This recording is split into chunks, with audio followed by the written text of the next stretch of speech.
ജീവിതത്തിൽ നിങ്ങൾ യാത്ര ചെയ്യുമ്പോൾ മാത്രമാണ് നമ്മളിൽ മാറ്റങ്ങൾ ഉണ്ടാവുന്നത്.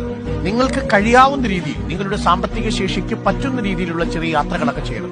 നമ്മളൊരു ദിവസം നാളെ ഇല്ലാതായി പോയാൽ നമുക്കുള്ള നഷ്ടം എന്ന് പറയുന്നത് ഏറ്റവും പ്രധാനമായി നിങ്ങൾക്ക് ജീവിതത്തിൽ നല്ല മനുഷ്യരെ കാണാൻ സാധിച്ചിട്ടുണ്ട്, നല്ല സ്ഥലങ്ങൾ നിങ്ങൾ പരിചയപ്പെട്ടിട്ടുണ്ട്, ആ സ്ഥലങ്ങളുടെ കാഴ്ച അനുഭവിച്ചിട്ടുണ്ട്, വ്യത്യസ്തങ്ങളായ സ്ഥലങ്ങളിൽ നിന്ന് കിട്ടുന്ന കാലാവസ്ഥയുടെ മാറ്റം നിങ്ങളുടെ ശരീരത്തിലും മനസ്സിലും ഒരു ചേഞ്ച് ഉണ്ടാക്കിയിട്ടുണ്ട്.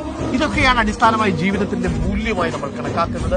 നിങ്ങൾ കൂടുതൽ പണമൊക്കെ ഉണ്ടാക്കി ഫിക്സഡ് ഡിപ്പോസിറ്റ് വെച്ചിട്ട് വലിയ കാര്യമൊന്നുമില്ല. പ്രത്യേകിച്ച് ഈ റിട്ടയർ ചെയ്തിരിക്കുന്ന നമ്മളുടെ പ്രിയപ്പെട്ട മുത്തശ്ശന്മാരും മുത്തശ്ശിമാരും ഒക്കെ അവരുടെ മക്കൾക്കും കൊച്ചുമക്കൾക്കും ഒക്കെയുള്ള ഭാവി ജീവിതം സുരക്ഷിതമാക്കുന്നതിന് വേണ്ടി വലിയ രീതിയിൽ നിക്ഷേപങ്ങളൊക്കെ നടത്താറുണ്ട്. ആ നിക്ഷേപങ്ങളൊക്കെ നടത്തുന്നത് തെറ്റില്ല, പക്ഷെ എങ്കിലും അതിലൊരു നല്ല പങ്കും നിങ്ങളുടെ ജീവിതത്തിൽ ഈ സായാഹ്ന വേളകളിൽ മനോഹരമാക്കുന്നതിന് വേണ്ടി യാത്രകൾ ചെയ്യുന്നതിന് വേണ്ടി നിങ്ങൾ ഉപയോഗിക്കണം.